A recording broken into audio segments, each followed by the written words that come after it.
Hey guys, I'm John Barklow, and today I want to talk to you about trekking poles.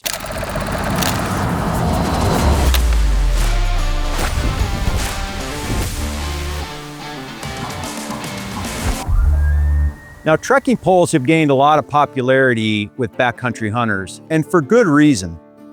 Trekking poles can be multifaceted and provide a lot of value to the backcountry hunter. So the first one is they allow you to be more efficient as you're hiking through the mountains. So first of all, it allows you to engage your whole body when you're hiking, not just your legs, by engaging your arms and your upper body.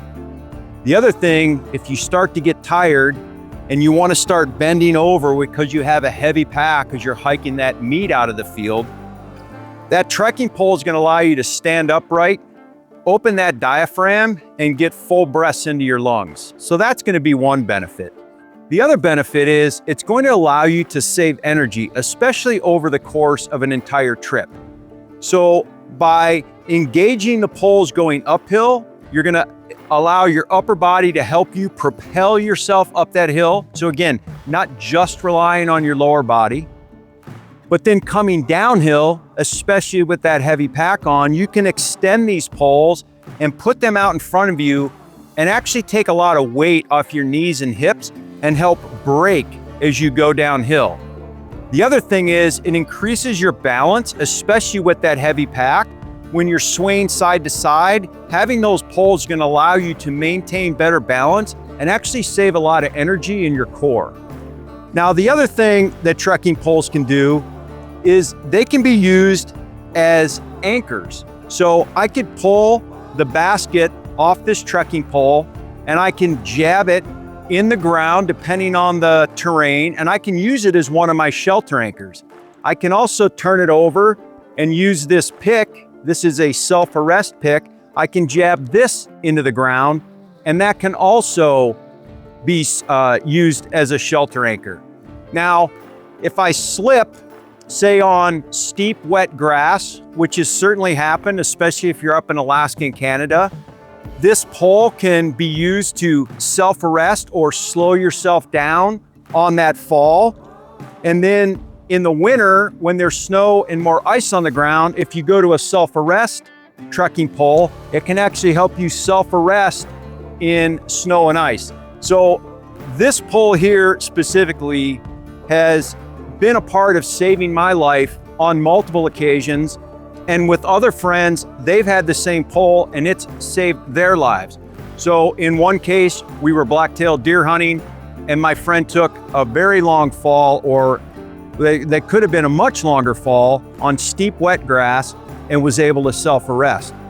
I took a really long fall during a late season mountain goat hunt that without this self-arrest trekking pole, I might not be here doing this video with you, and I was able to dig in and over time slow myself before I went over a cliff. So these are vital safety tools as well as being efficient. The other thing it can do is it can also add to that safety when you're coming down a hill and it's really steep. It's going to allow you to maintain better balance. Or if you need to cross a log and you need to balance across that log and not fall 3, 4, 5 feet into a fast flowing creek or river, you can use these trekking poles as balance to get across that log. You can also use these trekking poles to rock hop across creeks and allow you to get across more efficiently. So there's lots and lots of use cases for a trekking pole. It's really going to come down to, do you want to carry one trekking pole or two? And I will tell you, depending on the situation, it varies. A lot of times I am always rolling with one. If I know I'm going to be out in winter weather, if I have a really good chance of carrying an elk out of the field and I know that that heavy load is going to be crushing, that I'll use 2 trekking poles, but I'll at least carry one, and the second one is optional. Now, when it comes to trekking poles, you kind of have a few options. You have a fixed length trekking pole where you can adjust the length. You have trekking poles that have 1 section or 2 sections. So this is actually a 3-section pole. So there's 1 section here, 2 section, 3 section. I like these smaller compact trekking poles because I can put that on my pack. It's not going to increase my signature. It's not going to snag on my bow or my rifle. And they're pretty lightweight. The other thing to consider is you can choose an aluminum lower or a carbon fiber. Now, aluminum's going to be a little less expensive. It's also going to be a little less durable. I cannot count how many aluminum lowers that I've snapped, tripping, falling over it, getting it stuck between brush and moving forward and snapping them off. You can repair them with some duct tape or some cable ties, something along those lines. So nowadays I try to use a carbon pole if possible. They're going to be a little bit more expensive, but they're going to be a lot more durable. Now, the thing with this pole that I like is the versatility. So believe it or not, this self-arrest pick is not just for snow and ice. It's a good handle. Like I said, it can be used as an anchor, but if for some reason I don't want to use it, I can just simply remove that by twisting it out. So I have that option to bring it or not, or to take it off and use it when I want or not.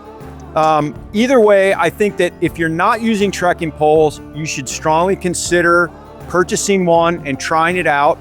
And if you are currently using trekking poles, maybe you've gotten some other ideas of how this multifaceted tool can be a great partner for you in the backcountry.